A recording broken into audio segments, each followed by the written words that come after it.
बिस्मिल्लाहिर्रहमानिर्रहीम।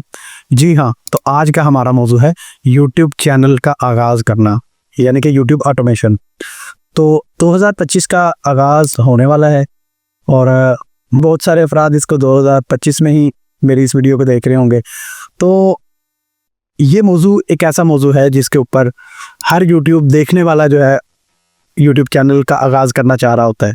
अब चूँकि ये दौर है ही कंटेंट क्रिएशन का और कंटेंट का है, तो हर फर्द को, हर यूट्यूब को देखने वाले का दिल वो यूट्यूब चैनल के आगाज़ का कर रहा होता है। तो आज की हमारी इस वीडियो में वो तमाम स्टेप्स बताए जाएंगे जो एक यूट्यूब चैनल को आगाज़ करने के लिए ज़रूरी होते हैं। अब चूँकि तमाम अफराद यूट्यूब चैनल का आगाज़ तो करना चाहते हैं और बहुत सारे अफराद तो यूट्यूब चैनल का आगाज़ करके छोड़ चुके होते हैं, वो बहुत जल्द गिव अप कर जाते हैं क्योंकि वो उन तमाम स्टेप्स को नहीं फॉलो कर रहे होते जो यूट्यूब चैनल के आगाज़ के लिए ज़रूरी होते हैं। तो आज की इस वीडियो में हम उन तमाम स्टेप्स को डिस्कस करेंगे जो किसी भी कामयाब यूट्यूब चैनल के पीछे अहम किरदार अदा करते हैं। हमारे यहाँ बुनियादी तौर पे यूट्यूब चैनल का आगाज़ सिर्फ एक स्टेप को देखते हुए किया जाता है कि वीडियो बनाकर उसको एडिट करके यूट्यूब के ऊपर अपलोड कर देना। हालांकि ये एक वो स्टेप है जो सबसे बुनियादी और ज़रूरी स्टेप है, जिसको तो हर उस बंदे ने करना है जो यूट्यूब की अलिफ बे से भी वाकिफ़ ना हो। आज हम इस वीडियो में उन तमाम हिडन स्टेप्स के ऊपर भी बात करेंगे जिन्हें हम इग्नोर कर देते हैं, जिन्हें कोई भी नया यूट्यूबर इग्नोर करके यूट्यूब का आगाज़ कर देता है। तो हम इंशाल्लाह उन तमाम स्टेप्स को स्टेप बाय स्टेप फॉलो करेंगे, स्टेप बाय स्टेप डिस्कस करेंगे। आपका काम है कोई भी कॉपी और पेंसिल लेके बैठ जाएं और इन तमाम स्टेप्स को लिख लें और मेरी इस वीडियो को मुख्तलिफ सेशंस में देख लें या मेरी इस वीडियो को प्रॉपर खामोशी वाली जगह पे इस तरीके से देखें कि आपको कोई डिस्टर्ब ना करे। तो उम्मीद है इस वीडियो के आखिर तक आप वो तमाम स्टेप्स जान चुके होंगे कि जो एक यूट्यूब चैनल को कामयाबी तक पहुंचा सकते हैं। अपने आज के पहले स्टेप को बयान करने से पहले मैं इस बात को वाज़ेह कर देना चाहता हूं कि हमने बहुत सारे अफराद को जो यूट्यूब से अपने ख्वाब पूरे कर चुके हैं, जिन्होंने गाड़ियां, बंगले और बहुत सारी वो तमाम ज़रूरियात ज़िंदगी पूरी कर ली हैं कि जिनके लिए एक आम बंदा सारी ज़िंदगी स्ट्रगल कर रहा होता है और वो यूट्यूब के ज़रिए वो पूरी कर लेते हैं। अगर हम उनको देख के बहुत जल्दबाजी में यूट्यूब स्टार्ट करेंगे तो मैं ये समझता हूँ जितनी जल्दबाजी से हम यूट्यूब का स्टार्ट करेंगे उतनी ही जल्दी हम यूट्यूब चैनल को छोड़कर वापस अपनी दोबारा की ज़िंदगी में वापस आ जाएंगे। तो मैं ये समझता हूँ जब भी हम यूट्यूब के बारे में अगर हमने सोचना है या इस काम को लेके चलना है तो फिर हमें इसके बारे में मुकम्मल रिसर्च और प्लानिंग कर लेनी चाहिए। जब हम मुकम्मल रिसर्च और प्लानिंग कर के साथ यूट्यूब के ऊपर आएंगे तो फिर उम्मीद है यूट्यूब हमारे लिए एक अच्छा ज़रिया आमदन भी बन सकता है और एक अच्छी फेम का ज़रिया भी बन सकता है और वो तमाम बातें जो हम सोच कर यूट्यूब का आगाज़ कर रहे होते हैं उनको भी हम पूरा करने में कामयाब हो जाएंगे। तो आज का जो पहला स्टेप है वो है हमारी नीश। यूट्यूब में नीश एक ऐसी टर्म है कि जिसके बगैर यूट्यूब चैनल का आगाज़ नहीं हो सकता। अब मैं यहाँ पे आपको नीश के बारे में बता दूं। नीश वो मौजू या वो टॉपिक है जिसके ऊपर आप यूट्यूब चैनल बनाने का सोच रहे होते हो। नीश वो एक्सपर्टी है, यानी वो आपकी वो महारत है जिसको आप यूट्यूब के ज़रिए दूसरे लोगों तक पहुंचा सकते हो या पहुंचाने का इरादा रखते हो। तो सबसे जो पहली चीज़ है जो यूट्यूब चैनल को आगाज़ करने से पहले सोची जाती है वो आपकी नीश होती है। अब सवाल ये पैदा होता है कि अगर कोई बंदा किसी काम में माहिर ना हो या उसकी कोई नीश ना हो तो क्या वो यूट्यूब चैनल शुरू ना करे? तो ऐसा नहीं है। यूट्यूब चैनल तो हर वो फर्द शुरू कर सकता है जिसके पास कोई महारत नहीं भी है, तो वो भी शुरू कर सकता है, लेकिन उसके लिए मुकम्मल गाइडलाइन और मुकम्मल नॉलेज होना ज़रूरी है। अब देखें, नीश के अलावा एक और चीज़ जो बहुत ज़्यादा अहम होती है वो होती है कुछ सेलिब्रिटी, जैसे कि शाहिद अफरीदी है या रोनाल्डो है या दूसरी तीसरी जितनी भी सेलिब्रिटीज़ हैं, उनको तो अपनी फ़ैन फॉलोइंग बनाने के लिए को बहुत ज़्यादा दिक्कत नहीं करनी पड़ती, बल्कि उनके चैनल्स के आगाज़ के लिए तो उनके जो फ़ैन फॉलोइंग है वो इंतज़ार में होती है। तो ऐसे तमाम अफराद जो कि सेलिब्रिटीज़ हैं उनसे हट के हमें उन तमाम अफराद को देखना होगा जो सेलिब्रिटीज़ भी नहीं हैं जबकि वो एक काम में महारत भी रखते हैं, और दूसरी तरफ वो सारे अफराद जो किसी काम में महारत नहीं रखते जबकि यूट्यूब के ऊपर भी आना चाहते हैं। तो हम इन तमाम चीज़ों को ब्रीफली डिस्कस करेंगे। तो सबसे आते हैं सबसे पहले हम उन तमाम अफराद के ऊपर जो किसी काम में महारत रखते हैं। अब काम में महारत से क्या मुराद है? काम में महारत से मुराद ये है कि अगर कोई अच्छा खाना बनाना जानता है तो वो ज़रूर रेसिपीज़ का चैनल स्टार्ट कर सकता है। अगर कोई अच्छा पढ़ाना जानता है तो पढ़ाना सिखा सकता है लोगों को, यानी वो एजुकेशन का चैनल स्टार्ट कर सकता है। और इसी तरह अगर कोई फ़र्द की रिसर्च की एबिलिटीज़ अच्छी हैं तो वो किसी अहम मौजू के ऊपर अपना चैनल का आगाज़ कर सकता है और लोगों को मुस्तफ़ीद कर सकता है। अब इन तमाम चीज़ों को कैसे हमने साथ लेके चलना है, यानी नीश क्लियर होने के बाद जो हमारा अगला स्टेप आता है वो स्टेप होगा कि हमने उस चैनल को विद फेस करना है या विदाउट फेस करना है। अगर हम इस चैनल को विद फेस करना चाहते हैं तो उसके लिए हमें प्रॉपर कम्युनिकेशन स्किल्स और बोलने की और अपने अंदर जो शाइनेस है उसको ख़त्म करना होगा। और बहुत सारी एबिलिटीज़ ऐसी हैं जिनको हम यूट्यूब चैनल के साथ साथ इम्प्रूव भी करते चले जाएंगे और अपने यूट्यूब चैनल का आगाज़ भी करेंगे। ये तो होगा उन लोगों के लिए जिन्होंने विद फेस यूट्यूब चैनल का आगाज़ करना है। जबकि ऐसे तमाम अफराद जो कि कैमरा शाय हैं या जिनकी कम्युनिकेशन स्किल बेहतर नहीं है या जो कैमरे के सामने नहीं आना चाहते, बहुत सारी ख़वातीन ऐसी हैं जो कैमरे के सामने नहीं आना चाहती लेकिन वो ये चाहती हैं कि वो जो एक कामयाब यूट्यूब चैनल का आगाज़ करें, तो उनके लिए भी फेसलेस चैनल्स और उनकी जो है स्टडीज़ मौजूद है। तो अगर हम फेसलेस चैनल्स की बात करें तो हज़ारों ऐसे आइडियाज़ हैं जिनके ऊपर यूट्यूब चैनल्स कामयाबी से चल रहे हैं, लेकिन बहुत सारे यूनिक आइडियाज़ ऐसे अभी भी मौजूद हैं जिनके ऊपर चैनल्स मौजूद नहीं हैं। तो फेसलेस चैनल्स के ऊपर अगर हम बात करें तो इस वीडियो का मौजू जो है वो हट जाएगा। मैं ये समझता हूँ फेसलेस चैनल्स के लिए हमें यूट्यूब के ऊपर हज़ारों वीडियोस मिल जाएंगी कि जो हमें सिर्फ इस बारे में गाइड कर सकती हैं कि फेसलेस चैनल्स को कैसे शुरू किया जा सकता है। तो फेसलेस चैनल के आइडियाज़ के लिए हमें यूट्यूब के ऊपर सर्च करना होगा और बहुत अच्छे अच्छे यूट्यूबर्स हैं जिन्होंने फेसलेस चैनल्स के आइडियाज़ के ऊपर रिसर्च की हुई है। इसके अलावा हम पिंटरेस्ट से और बहुत सारे दीगर लॉग्स से और सबसे बढ़ के हम चैट जीपीटी की मदद ले सकते हैं कि हम फेसलेस चैनल्स के ऊपर किस तरह से और कहाँ से मवाद ले सकते हैं और किस तरह से काम कर सकते हैं। तो फेसलेस चैनल्स एक टाइप है और दूसरी टाइप विद फेस है। विद फेस के साथ एक बात मैं दोबारा दोहरा रहा हूँ कि हमें कम्युनिकेशन स्किल्स की और कैमरे को फेस करने की आदत डालनी पड़ेगी और फेसलेस चैनल्स के लिए हमें कंटेंट के ऊपर मेहनत करनी पड़ेगी और वो नीश ढूंढनी पड़ेगी जिसके ऊपर हमें काम करना होगा। तो अब तक हमारे 2 स्टेप्स थे जिनको हमने देखा। नंबर 1 तो हमारी नीश क्लियर होनी चाहिए और नंबर 2 हमें ये डिसाइड करना होगा कि हमें विद फेस आना है या विदाउट फेस आना है। जो तीसरी आज की हमारी स्किल है जिसके ऊपर हमें काम करने की ज़रूरत है, यूट्यूब चैनल स्टार्ट करने से पहले याद रखें ये जो स्टेप्स थे ये यूट्यूब चैनल को आगाज़ करने से पहले के स्टेप्स हैं। यूट्यूब चैनल इन स्टेप्स को जाने बगैर कभी भी हम शुरू नहीं कर सकते। जो तीसरा स्टेप है वो है SEO, सर्च इंजन ऑप्टिमाइजेशन। ये जो नॉलेज है ये हमारे यहाँ एक जो रवायत चली है वो ये है कि यूट्यूब की SEO कैसे करवाई जाए। मैं ये समझता हूँ ये एक महदूद अप्रोच होती है और इस अप्रोच की वजह से हम जस्ट बहुत सारा नुकसान उठा लेते हैं। इसलिए मैं ये समझता हूँ हमें SEO का नॉलेज प्रॉपर एक कोर्स की सूरत में लेना होगा। चूँकि YouTube एक बड़ी अपॉर्चुनिटी है तो इसके लिए हमें छोटे छोटे कोर्सेज़ को पहले क्लियर करना होगा और SEO का पूरा कोर्स हमें जो तकरीबन 5 से 10 घंटों पर मुश्तमिल हो, इसमें DG स्किल्स या फिर किसी भी अच्छे इंडियन यूट्यूबर के स्टेप बाय स्टेप गाइड्स को हम फॉलो कर सकते हैं। क्योंकि SEO सर्च इंजन ऑप्टिमाइजेशन ना सिर्फ गूगल के ऊपर बिहेव कर रही होती है, वो गूगल के साथ साथ यूट्यूब और बाकी तमाम एप्लीकेशंस के ऊपर एक जैसा ही बिहेव करती है।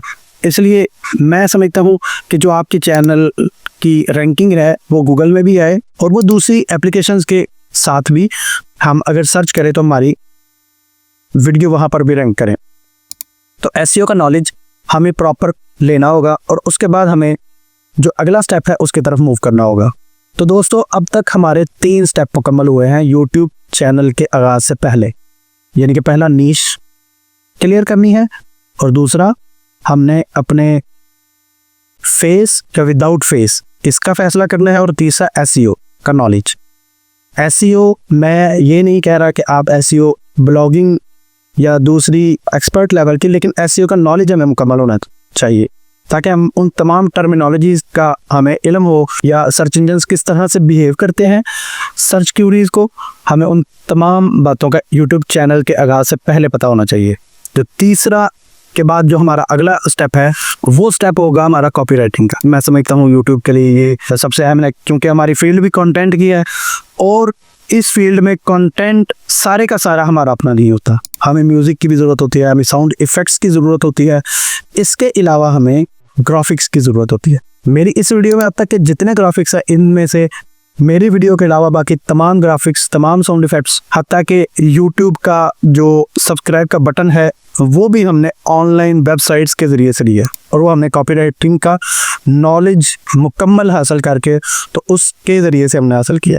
तो मैं समझता हूँ कि हमें यूट्यूब चैनल के आगाज़ से पहले ही हमें इसका पता होना चाहिए कॉपीराइटिंग के लिए। और कॉपीराइटिंग के लिए भी मैं प्रॉपर कोई कोर्स नहीं करवा रहा, लेकिन मैं ये बता रहा हूँ कि ये वो स्टेप है, ये वो बुनियादी स्टेप है जिसका इल्म होना हमें ज़रूरी है। तो कॉपीराइटिंग के लिए हमें यूट्यूब की बहुत अच्छे लेक्चर्स हैं, बहुत अच्छे टीचर्स हैं कॉपीराइटिंग के, जिन्हें हम फॉलो कर सकते हैं, जिनके ज़रिए से हम कॉपीराइटिंग सीख के अपने कंटेंट को किसी भी स्ट्राइक से या किसी भी कॉपीराइट क्लेम से बचा सकेंगे, जो कि हमारे चैनल को देर तक महफूज भी रखेगा। तो अब तक हमारे YouTube चैनल के आगाज़ से पहले 4 स्टेप हो चुके हैं। नंबर 1 हमारी नीश क्लियर होनी चाहिए। नंबर 2 हमारा फेस या विदाउट फेस चैनल है, इसका फैसला होना चाहिए। नंबर 3 हमारी SEO मुकम्मल तौर पे बेहतर होनी चाहिए। उसके बाद हमारी कॉपीराइटिंग है, और इसके आगे जो हमारा अगला स्टेप है वो है ग्राफिक डिज़ाइनिंग। अब ग्राफिक डिज़ाइनिंग, अब आप लोग ये सोचेंगे कि ग्राफिक डिज़ाइनिंग की यहाँ पे क्या ज़रूरत है, तो मैं आपको एक बात और बता दूं कि ग्राफिक डिज़ाइनिंग हमारा मकसद नहीं है यूट्यूब चैनल पे कि हम ग्राफिक डिज़ाइनिंग का काम करें, लेकिन ग्राफिक डिज़ाइनिंग सीखे बगैर आप वीडियोस की और फ्रेम्स का और इसके अलावा वीडियोस की का जो बिहेवियर होता है उसके बारे में आपको मुकम्मल नॉलेज नहीं मिल सकता। तो ग्राफिक डिज़ाइनिंग के अंदर से हमें जितने भी जो ग्राफिक्स के कॉन्सेप्ट हैं वो हमारे क्लियर होते हैं। हमें ये पता होता है कि ग्राफिक्स के तमाम एलिमेंट्स किस तरह से किसी भी वीडियो के अंदर बिहेव कर रहे होते हैं।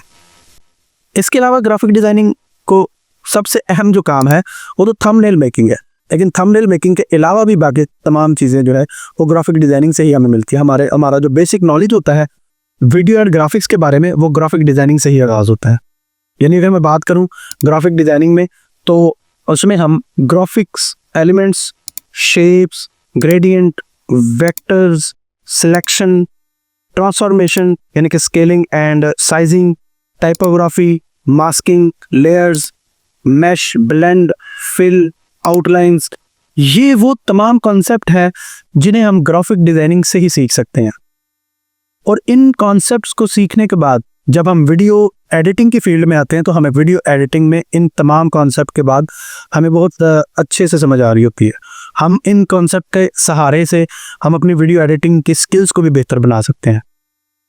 तो इससे हमारी वीडियो एडिटिंग की महारत में भी इजाफा होगा और हमारी वीडियो एडिटिंग इम्प्रूव भी होगी। अब सवाल ये पैदा होता है कि हम ग्राफिक डिज़ाइनिंग में और मज़ीद कौन कौन सी चीज़ें सीख सकते हैं और कहाँ से सीख सकते हैं। तो दोस्तों, ग्राफिक डिज़ाइनिंग के लिए आजकल मोबाइल के ऊपर कैनवा एप्लीकेशन, इसके अलावा अगर आप उर्दू स्पीकिंग एरिया से हैं तो उर्दू डिज़ाइनर एप्लीकेशन, ये 2 एप्लीकेशंस ऐसी एप्लीकेशंस हैं कि जिनके बारे में हमें अगर हम बड़े अच्छे तरीके से इनके ऊपर काम का आगाज़ करें तो हमें बहुत अच्छे तरीके से ग्राफिक डिज़ाइनिंग का नॉलेज हासिल हो सकता है। और अगर आपने एक्सपर्ट लेवल की ग्राफिक डिज़ाइनिंग सीखनी है तो फिर आप उसमें इलस्ट्रेटर को शामिल कर सकते हैं, कोरल ड्रा को शामिल कर सकते हैं, फोटोशॉप को शामिल कर सकते हैं। इन तमाम ग्राफिक डिज़ाइनिंग टूल्स के ज़रिए से आप अपनी ग्राफिक्स की स्किल्स को सुधार सकते हैं। हमारा जो अगला स्टेप है वो फाइनल एक ऐसा स्टेप है जिसकी हमें सबसे ज़्यादा ज़रूरत होती है और हम जिसके ऊपर सबसे ज़्यादा फोकस कर जाते हैं, और इन तमाम स्टेप्स को जो मैंने इससे पहले बताए हैं इनको इग्नोर कर जाते हैं बहुत सारे अफराद। तो जो अगला स्टेप है वो हमारा सबसे बुनियादी स्टेप है वीडियो एडिटिंग का। तो अब तक हमारे 5 स्टेप मुकम्मल हो चुके हैं और अब हम जिस स्टेप के बारे में आ रहे हैं वो सबसे बुनियादी और इम्पोर्टेंट स्टेप होगा, यानी कि वीडियो एडिटिंग। अब वीडियो एडिटिंग की अगर बात करें तो वीडियो एडिटिंग आजकल मोबाइल और कंप्यूटर दोनों पर ही हो रही है। मोबाइल के लिए अगर हम बात करें तो हमारे पास आजकल बहुत अच्छे एडिटर्स मौजूद हैं, जैसे कि VN एडिटर, कैपकट और InShot वीडियो वगैरह। और अगर हम कंप्यूटर की बात करें तो उस पर हमें प्रीमियर प्रो जो सबसे ज़्यादा इस्तेमाल होता है, आफ्टर इफेक्ट्स एनिमेशन के लिए इस्तेमाल होता है, और इसी तरह कैपकट का भी कंप्यूटर वर्जन है, फाइनल कट प्रो जो कि एप्पल यूज़र्स के लिए इस्तेमाल होता है, और डविंची रिजॉल्व इन सब में सबसे बेहतर इस सेंस में है कि ये एक फ्री टूल है जिसे डेस्कटॉप यूज़र्स के लिए फ्राहम किया जा रहा है, और इस पर 4K 30 FPS तक फ्री वीडियोस को आप आसानी के साथ एडिट कर सकते हो। तो इन तमाम वीडियो एडिटिंग सॉफ्टवेयर्स की जो स्किल्स हैं ये भी हम YouTube के ऊपर इनके ढेरों लेक्चर्स और प्लेलिस्ट मौजूद हैं, बहुत अच्छे तरीके से वो वीडियो एडिटिंग भी सिखा देते हैं। तो आप भी इस बात को बखूबी जानते हैं कि इन तमाम चीज़ों को जो वीडियो एडिटिंग के अंदर इस्तेमाल होती हैं उनको हम YouTube के ऊपर से बड़े आसानी के साथ सीख सकते हैं। बस जिस चीज़ की हमें ज़रूरत है वो हमारी कमिटमेंट होती है। तो अब तक हमारे 6 स्टेप मुकम्मल हो गए हैं। अब हम चलेंगे आप अगले स्टेप पे, और वो स्टेप होगा हमारा एनिमेशन का। एनिमेशन, अब आप लोग सोच रहे होंगे कि यार अब एनिमेशन कहाँ से आ गई।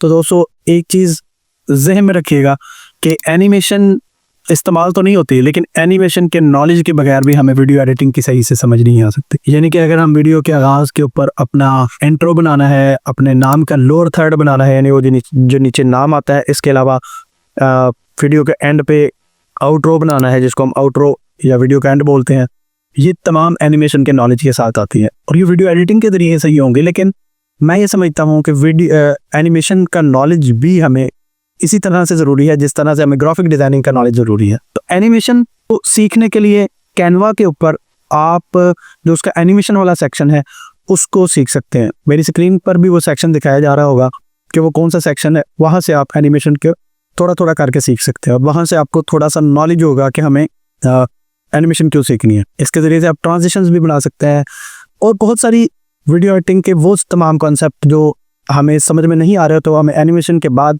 बड़ी आसानी के साथ समझ में आने लग जाते हैं। तो एनिमेशन के नॉलेज के लिए हमें अडोबी का आफ्टर इफेक्ट्स और इसके अलावा डविंची रिजॉल्व से भी एनिमेशन आप अच्छे से सीख सकते हैं और इसके अलावा आप एनिमेशन के लिए कैपकट और बाकी तमाम सॉफ्टवेयर्स जो कि एनिमेशन के लिए दिए गए हैं उनका इस्तेमाल कर सकते हैं। जी, तो अब तक हमारे जो है वो 7 स्टेप मुकम्मल हो चुके हैं। यानी कि पहला स्टेप हमारा जो था वो नीच सेलेक्ट करना है, दूसरा स्टेप हमारा है फेस या विदाउट फेस हमने सामने आना है, तीसरा स्टेप हमारा एसईओ है यानी सर्च इंजन ऑप्टिमाइजेशन का हमें पता होना चाहिए, चौथा स्टेप हमारा कॉपीराइटिंग का है और इसके बाद 5वां स्टेप हमारा ग्राफिक डिज़ाइनिंग का है यानी ग्राफिक डिज़ाइनिंग के तमाम जो कॉन्सेप्ट हैं वो हमें पता होनी चाहिए। उसके बाद हमारा वीडियो एडिटिंग का स्टेप है, वीडियो एडिटिंग के बाद हमारा एनिमेशन डिज़ाइनिंग का स्टेप है और इससे जो अगला स्टेप है वो बहुत ही अहमियत का अमल है, वो है सॉफ्ट स्किल्स। यानी सॉफ्ट स्किल्स क्या है यार? सॉफ्ट स्किल्स के बारे में आप गूगल करें और देखें कि सॉफ्ट स्किल्स क्या होती हैं। यानी इसमें सबसे पहले जो मुझे सबसे इम्पोर्टेंट लगती है वो है कंसिस्टेंसी। यूट्यूब सबसे ज़्यादा कंसिस्टेंसी पे बिलीव करता है। वही फ़र्द यूट्यूब में कामयाब हो सकता है जो कंसिस्टेंट हो, जो मुसलसल यूट्यूब के ऊपर कंटेंट अपलोड करने वाला हो। दूसरा जो स्टेप है वो है पेशेंस, यानी आपके अंदर सब्र भी हो। ऐसा ना हो कि आपने 6 माह तो बहुत तसलसल के साथ काम किया है और जब आपको कोई कामयाबी नहीं मिल रही तो फिर आप उस काम से गिव अप कर दें। तो आपने गिव अप नहीं करना, पेशेंस का मुजाहरा करना है, सब्र का मुजाहरा करना है और देखना है कि आपने अपने काम में क्या वैरायटी मज़ीद डाल सकते हैं कि जो आपका कंटेंट अगर नहीं चल रहा तो उसमें आपका व्यूअर आपको मायूस ना करे। इसका जो अगला स्टेप है वो हमारा है हार्ड वर्किंग। एक बंदे को हार्ड वर्किंग भी जो है वो होना चाहिए। तो हार्ड वर्किंग किसी भी कामयाबी की कुंजी है। अब यार ये कोई मोटिवेशन लेक्चर नहीं है, सॉफ्ट स्किल के ऊपर आप खुद गूगल करें और देखें कि कौन सी चीज़ें हैं, कौन सी वो अहम बातें हैं जिनकी वजह से इंसान कामयाब हो सकता है। इसके लिए आप किसी मोटिवेशनल स्पीकर को सुन सकते हैं जो अच्छे हैं और उनसे गाइड ले सकते हैं। और इसके अलावा आप किसी यूट्यूबर से, ख़ास तौर पे अगर कोई यूट्यूबर ये बता रहा है कि कामयाबी कैसे मुमकिन है तो उस तरह के लेक्चर्स आप ज़रूर सुन सकते हैं। अब यार कुछ एक्स्ट्रा टिप्स हैं। हम अगर इस चीज़ को देखें कि हमने वीडियो के फ्रिक्वेंसीज पर गौर करना है या फिर क्वालिटी पे, तो मैं ये बताता चलूँ कि अगर आप नए यूट्यूबर हैं तो आप क्वालिटी पे कंप्रोमाइज़ बिल्कुल भी नहीं कर सकते और फ्रीक्वेंसी आप वो तय करें जिस पे आपकी क्वालिटी कंप्रोमाइज ना हो। यानी ऐसा ना हो कि आप रोजाना की एक वीडियो चढ़ाने की कोशिश कर रहे हैं और क्वालिटी कुछ नहीं दे रहे। यार आप एक हफ्ते में एक वीडियो बनाएं और उसको अच्छी क्वालिटी का बना फिर अपलोड करें और फिर उसके रिजल्ट्स को देखें। मुझे उम्मीद है कि फिर आपकी इसी फ्रीक्वेंसी में अच्छी व्यूअरशिप भी मिल सकती है और अच्छी फैन फॉलोइंग भी आपको मिल सकती है। यानी क्वालिटी पे कंप्रोमाइज नहीं करना और फ्रीक्वेंसी कम से कम रखनी है। ऐसा ना हो कि फ्रीक्वेंसी को मैच करते करते आपकी क्वालिटी ही डिस्टर्ब हो गया। जो दूसरी अहम बात है वो है आपकी स्ट्रेटेजी। आपकी स्ट्रेटेजी भी आपको कामयाब बनाती है कि आप कंटेंट को लेकर आप अपनी स्ट्रेटेजी क्या बना रहे हैं। आप अपने चैनल पे शॉर्ट्स किस स्ट्रेटेजी से डाल रहे हैं और लॉन्ग वीडियोस किस स्ट्रेटेजी से डाल रहे हैं, कितनी लंबी वीडियो आप बनाने का सोच रहे हैं और क्यों सोच रहे हैं। ये वो तमाम सवालात हैं जो आपने खुद एक साफ पेज के ऊपर लिख कर उनके जवाब लिखने हैं। और इस बारे में मैं आपको एक और बात बता देता हूँ कि हर चीज़ के बारे में जुगाड़ लग सकता है, कंटेंट के बारे में जुगाड़ नहीं लगेगा। कंटेंट के बारे में रियलिस्टिक अप्रोच चलेगी और कंटेंट के बारे में अच्छे से अच्छा आपको सोचना पड़ेगा। उसके बारे में अगर आप अपनी नज़रों में फेल हो रहे हैं तो अपने आप को फेल कर ले, कोई मसला नहीं, लेकिन कंटेंट पे कंप्रोमाइज ना करें। तो स्ट्रैटेजी अच्छी सी बनाएं, जब स्ट्रैटेजी बन जाए तो फिर उसके ऊपर अमल पैरा ज़रूर हूँ। जो अगली हमारी आज की जो एक्स्ट्रा टिप है वो है कि आप इस काम के लिए कितना टाइम निकाल सकते। तो मैं कभी ये जो है ना मशवरा नहीं दूंगा कि आप एक फुल टाइम यूट्यूबर बन जाएं। फुल टाइम यूट्यूबर बनने के लिए आपको ढेर सारा पैसा और ढेर सारा वक्त चाहिए, ऐसा ना करें। हाँ, ऐसा है कि आप इसको स्टार्टिंग में थोड़ा थोड़ा लेकर चलें। जितने पिछले तमाम 7 स्टेप्स थे उनको आहिस्ता आहिस्ता सीखें और सीखने के बाद जब आपको तसल्ली हो जाए फिर उसके बाद चले आप फुल टाइम यूट्यूबर भी बन सकते हैं। लेकिन आगाज़ ही से आप फुल टाइम यूट्यूबर ना बने। हाँ, स्टूडेंट्स हैं वो फुल टाइम यूट्यूबर भी बन सकते हैं, वो बल्कि स्टडी को पार्ट टाइम रख सकते हैं। पाकिस्तान में रहते हो तो यार स्टडी को पार्ट टाइम ही रखें, और अगर आप अपनी स्किल के ऊपर काम कर रहे हैं तो स्किल को आप फुल टाइम दे सकते हैं। क्योंकि पाकिस्तान में अगर आप स्किल्स के ऊपर बेहतर काम कर सकते हैं और साथ में स्टडी भी हो तो इससे बेहतर ऑप्शन कोई नहीं होती। इससे जो अगली टिप है वो आज की हमारी होगी कि आपने यूट्यूब पे कामयाब होने के लिए खुद से सर्च करना है। मेरी ये वीडियो एक स्टेप्स के ऊपर बनाई गई वीडियो है। इस वीडियो में सिर्फ आपको वो स्टेप्स मिलेंगे जो यूट्यूब चैनल को स्टार्ट करने के लिए ज़रूरी होते हैं। कामयाबी के लिए आपको खुद से मेहनत करनी पड़ेगी, खुद से सर्च करनी पड़ेगी, खुद से स्ट्रैटेजीज बनानी पड़ेंगी, खुद से फ्रीक्वेंसी और क्वालिटी का ख्याल रखना होगा, वीडियो एडिटिंग भी खुद से सीखनी पड़ेगी, ईच एंड एवरीथिंग का ख्याल खुद से रखना पड़ेगा। और मैं ये समझता हूँ कि आपको कामयाब करवाने में आपके खुद का ही किरदार होना चाहिए। तो इस वाली टिप में मैं यही कहूँगा कि आप खुद से ये देखें कि YouTube के ऊपर जो लोगों ने केस स्टडीज़ रखे हैं, बहुत सारे केस स्टडीज़ हैं जिनको मैं भी पढ़ता रहता हूँ, जिनको मैं सुनता रहता हूँ पॉडकास्ट की सूरत में और मुख्तलिफ केस स्टडीज़ की सूरत में। लोग अपने चैनल्स की केस स्टडीज़ बना रहे होते हैं, उनको आप देखें, उनको फॉलो करें, उनकी स्ट्रैटेजीज़ को देखें और ख़ुद एक नई स्ट्रैटेजी बनाएं। सबसे अहम बात जो मैं समझता हूँ वो ये कि यार अगर आप कोई अच्छी टिप्स सीखते हैं तो वो दूसरों को सिखाने में ज़रूर सफ़र करें। अब मेरे जहन में ये चीज़ें आ रही थी, मैंने ये तमाम चीज़ों को लिख के पेपर वर्क करके आपके सामने रख दी। तो आप भी अगर कोई यूट्यूब के हवाले से अच्छा जानते हो तो वो ज़रूर कमेंट में भी बताएं। इसके अलावा आप दोस्तों के साथ भी शेयर करें। बाकी यार यूट्यूब इनकम आइडियाज़ की अगर बात करें तो यूट्यूब के ऊपर इनकम के लिए बहुत सारे जो है ना वो मौके हैं। यानी कि आप मोनेटाइजेशन तो एक ज़रिया है ही, इसके अलावा आप अफिलिएट कर सकते हैं, किसी भी बड़ी वेबसाइट के साथ अफिलिएट कर सकते हैं। इसके अलावा आप प्रमोशंस ले सकते हैं, आप किसी बिजनेस को प्रमोट कर सकते हैं अपने चैनल के ऊपर। और बहुत सारे तरीके ऐसे हैं कि जिनकी मदद से आप यूट्यूब के चैनल के जरिए अच्छी इनकम कमा सकते हैं। तो आज की इस वीडियो में हमने जो बुनियादी स्टेप्स थे उनको रख दिया है और इस वीडियो की डिस्क्रिप्शन में मैं वो लिंक भी दे रहा हूँ जिनको डाउनलोड करके आप एक प्रिंट की सूरत में फॉलो कर सकते हैं। इन तमाम स्टेप्स को फॉलो करें और अपना अगर आपने यूट्यूब चैनल का आगाज़ करना है तो बड़ी ही एतमाद के साथ और बड़े ही ठंडे दिमाग के साथ और ये सोचते हुए कि ये कोई काम ऐसा नहीं है कि जिसमें आप 1 महीना 2 महीने में जो है ना कामयाब होने वाले हैं। ये सोच के कि जिस तरह एक डिग्री प्रोग्राम 4 साल या 5 साल ले जाता है, इसी तरह एक यूट्यूब का प्रोग्राम भी 4 से 5 साल आराम से आपके ले जाएगा और कामयाबी फिर मुमकिन भी है। तो आज की यार इस वीडियो को अगर मैं 3 लाइनों में कंक्लूड करूं तो उसमें पहली लाइन तो ये होगी कि यार कंटेंट क्रिएशन को मुमकिन बनाना हर उस बंदे के लिए कि जो अपने प्रोफेशन में बहुत एक्सपर्ट है या जो अपने प्रोफेशन के साथ साथ एक यूट्यूब चैनल का आगाज करना चाहता है। दूसरा जो है वो ये कि उनके लिए, उन अफराद के लिए जो अपने प्रोफेशन के साथ साथ इसे लेकर चलना चाहते हैं। और तीसरा उन तमाम अफराद के लिए जो भी ज़माना तालिब इल्म हैं और अपनी स्टूडेंट लाइफ के साथ साथ अपने यूट्यूब का कैरियर बनाना चाहते हैं उनके लिए भी ये वीडियो बड़ी कारआमद रहेगी। तो मेरी अगर ये वीडियो आपको पसंद आई है तो यार उन तमाम लोगों के साथ शेयर करें जो यूट्यूब के बारे में चहमगोइयाँ करते हैं या यूट्यूब को एक प्रॉपर बिजनेस मॉडल नहीं समझते, उनके साथ भी शेयर करें। और उनके साथ भी शेयर करें जो यूट्यूब का चैनल का आगाज़ करना चाहते हैं। तो उम्मीद है ये वीडियो आपको बहुत पसंद आई होगी, और इसमें कोई कमी पेशी भी होगी तो इंशाल्लाह हम आने वाली किसी वीडियो में मैं इंशाल्लाह ज़रूर दूर करूँगा। आप कमेंट में कर सकते हैं। मिलते हैं आपसे अगले वीडियो में, तब तक के लिए अल्लाह हाफिज़।